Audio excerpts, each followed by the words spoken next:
Crops లో కొన్ని ఉంటాయి. కీర ఇప్పుడు మనకి వెజిటేబుల్స్ ఉంటాయి కదా, వెజిటేబుల్స్ లో ఎక్కువ కొన్ని టీ జాతులు ఉంటాయి. మేబీ టీ స్పెసిఫైడ్ గా టీ జాతి అని కాదు, లైక్ ఎన్ని తీసుకోవచ్చు.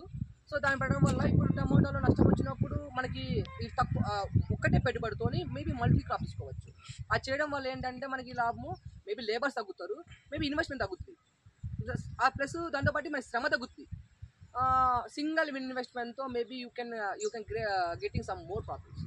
సో దానివల్ల మనం ఏంటంటే అంటే తక్కువ టైంలో తక్కువ శ్రమ ఉపయోగించి మనము మేబీ నష్టపోకుండా మన డబ్బుల్ని మనం సేవ్ పెట్టుకోవడానికి ఈ మల్టీ క్రాప్స్ని మేబీ నా విధానంలో నేను ఎంచుకున్న విధానం ఇదా అండి.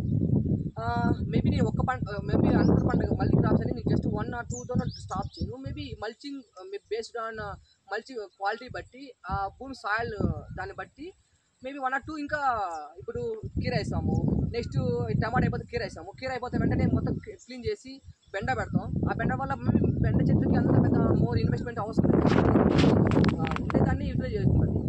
తర్వాత మేబీ అది మంచిగా ఉందనుకో దాంట్లోనే తీసేసి అది ఇంకేమన్నా వేయడానికి ఆస్కారం ఉంటుంది. మేబీ సమ్ టైమ్స్ నేను కొత్తిమీర చల్లుతాను, లేదా క్యారెట్ వేస్తాను, ముల్లంగి, వెజిటేబుల్స్. మేబీ నేను మోర్ ఫోకస్ చేసేది ఏంటంటే వెజిటేబుల్స్ పైన ఫోకస్ చేస్తాను. ఒక సీజన్ కాదు ఇంకో సీజన్ మనకి అవైలబిలిటీ ఉంటాయి, మేబీ అది రైతులకి ప్రాఫిట్ లాస్ కాకుండా నడుస్తుంటాయి.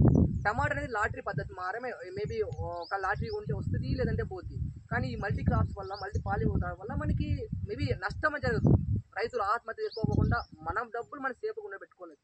నీ ఒక క్రాప్ సీజన్ ఎక్స్పీరియన్స్ చెప్పేదన్నా, అంటే ఏం చేసినావు, ఏమొచ్చింది, ఏం